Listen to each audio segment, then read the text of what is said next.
The Multiple Intelligences Theory and Its Impact on Education, a presentation by me, London. All right, so it all starts with this guy, Howard Gardner, a modern psychologist. His work centers around education and how to improve it, according to his website, howardgardner.com.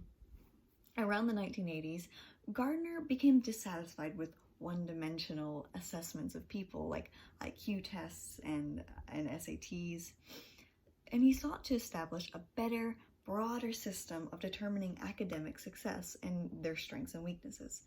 Thus, the Multiple Intelligences Theory, otherwise known as the MI theory, because it's easier to say, was born. Naturally, it came with its backlash. In his book, Multiple Intelligences in the Classroom, Thomas Armstrong cites that critics slandered Gardner for putting into a world a theory that dumbed down the curriculum, making every student believe that they're smart even if they actually aren't smart. For this, I'd like to cite Albert Einstein. He says, "Everyone is a genius, but if you judge a fish by its ability to climb a tree, it will live its whole life believing that it is stupid." By cultivating each student's strengths and nursing their challenges, teachers will most effectively create an environment where students are motivated and confident in their abilities, leading to improvement in every aspect of the curriculum. So, what the heck is the MI theory? Well, as Armstrong puts it, it is a means of mapping a broad range of abilities that humans possess by grouping their capabilities into 8 comprehensive categories or intelligences. Well said, Armstrong. These categories, as you can see, are visual spatial, linguistic verbal, intrapersonal, logical mathematical, musical, bodily kinesthetic, and naturalistic. So let's take a closer look at each one. Visual spatial intelligence. People of a strong visual spatial intelligence are able to perceive the world around them accurately and understand each aspect's relationship to the others. They are sensitive to color, space, and form and find it easy to visualize and imagine. Careers that best suit these strong dreamers include visual design and engineering. See the diagram over here? Which of these shapes will this net become when folded together? I'll give you time to think. Okay, if you guessed 2, 3, or 6, you'd be right, and you might have a strong visual spatial intelligence. Logical mathematical intelligence. These people find it easy to rationalize and understand patterns, effects and causes, and other abstract concepts. They also understand numbers, obviously, and they excel at categorizing, inferring, hypothesizing, generalizing, and calculating. These people tend to be accountants, mathematicians, scientists, computer programmers, and people who work with statistics, otherwise known as the word I cannot say, or I do not know how to say. Famous logical mathematical thinkers include Bill Gates and Pythagoras. You heard me right. This guy. Oh, and fun fact, he was terrified of beans. He thought they contained the souls of the dead, which is just a lot. But don't worry, being mathematically strong will not make you beanophobic. At least I hope not. Bodily kinesthetic intelligence.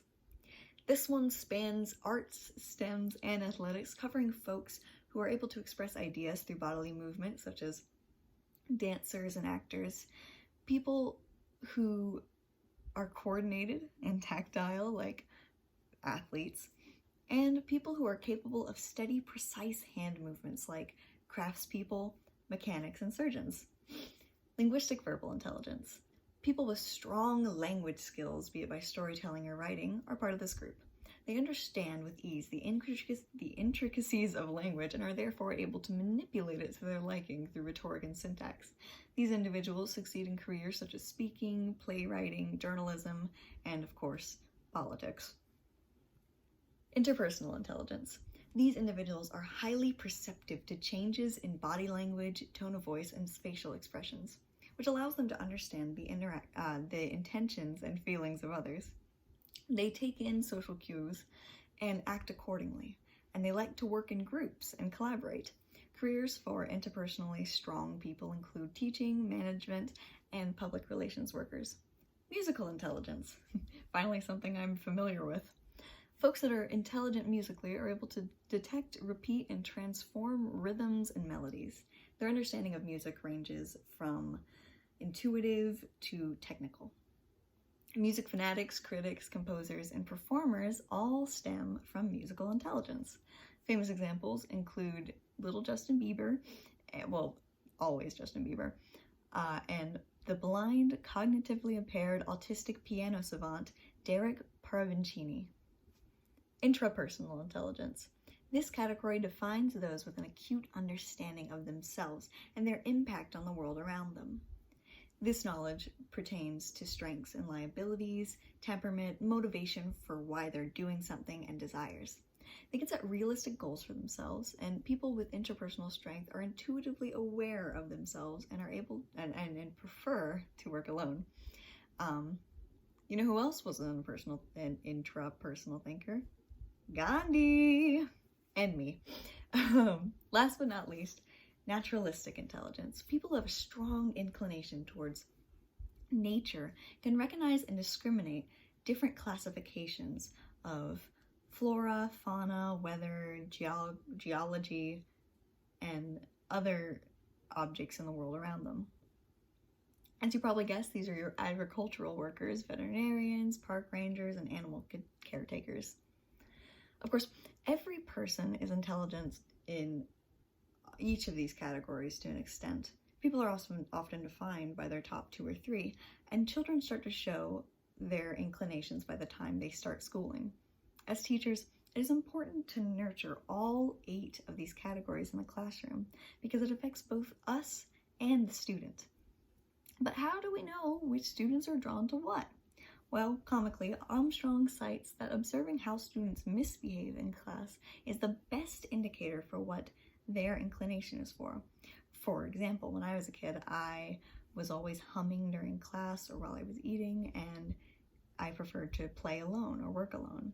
I also would rock back and forth whenever doing tests.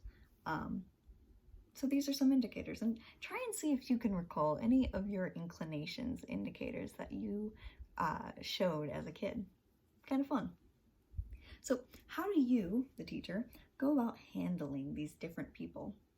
To start, Gardner emphasizes how important it is that, quote, we do not attempt to stimulate intelligences directly with materials that are labeled spatial or logical mathematical. Rather, we use materials that embodied valued societal roles or end states that draw on relevant combinations of intelligences. In his book, Multiple Intelligences, New Horizons in Theory and Practice.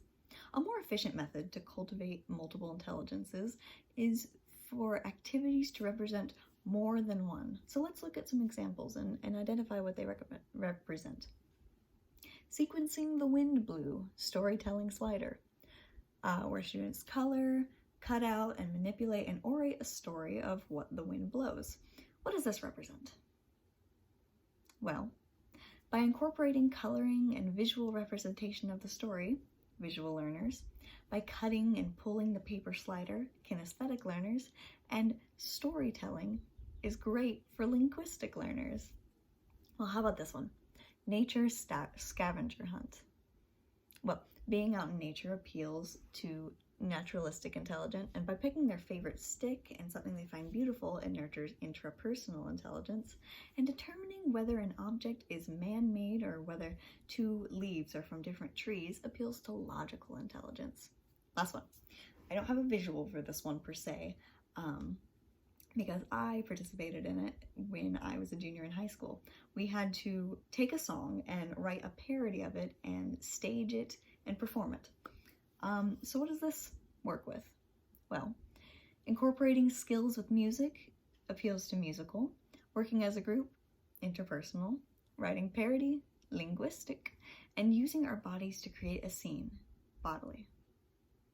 I want to end this by asking you, what can you do to incorporate the multiple intelligences in your classroom? Thank you.